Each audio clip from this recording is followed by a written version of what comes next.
যাতায়াত করছি, যার সুবাদে এই হলের সমস্যাগুলো প্রত্যক্ষভাবে আমার দেখা সম্ভব হয়েছে। এখানে প্রায় 12টি ডিপার্টমেন্ট আছে এবং 4000-এর মতো শিক্ষার্থী এখানে নিয়মিত অধ্যয়ন করছে, নিয়মিত ক্লাস করতে আসছে। আপনারা জানেন এই কার্জন হলে মূলত সায়েন্সের শিক্ষার্থীরা অধ্যয়ন করে, তাদের ক্লাস 8টা থেকে 5টা পর্যন্ত চলে।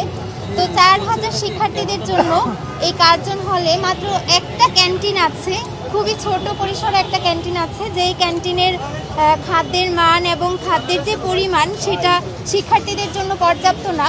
খাদ্যকেন্দ্রিক সমস্যাটা অনেক বেশি ভোগাচ্ছে শিক্ষার্থীদেরকে।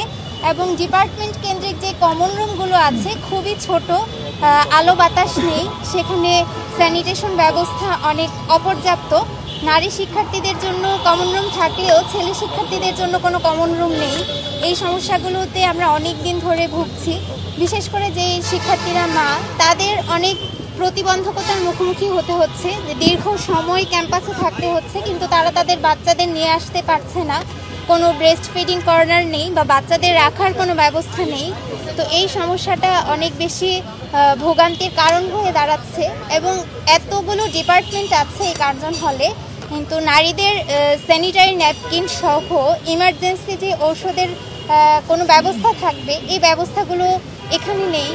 এই সমস্যাগুলোর কারণে নারী সহ ছেলে শিক্ষার্থীরাও অনেক ধরনের সমস্যার মুখোমুখি হচ্ছে।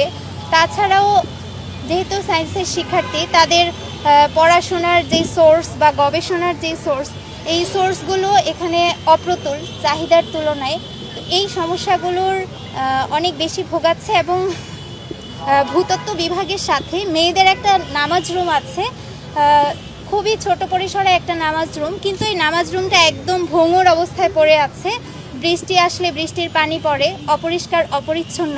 আমরা প্রশাসনের সাথে কথা বলেছি, ডিন অফিসে গিয়েছি, আমরা স্মারকলিপি দিয়েছি, সবগুলো সমস্যা নিয়ে কথা বলে এসেছি, কিন্তু এখনও আমরা এই সমস্যাগুলোর দৃশ্যমান কোনো পদক্ষেপ প্রশাসনের পক্ষ থেকে দেখতে পাইনি, যে বিষয়টা আমাদেরকে হতাশ করেছে।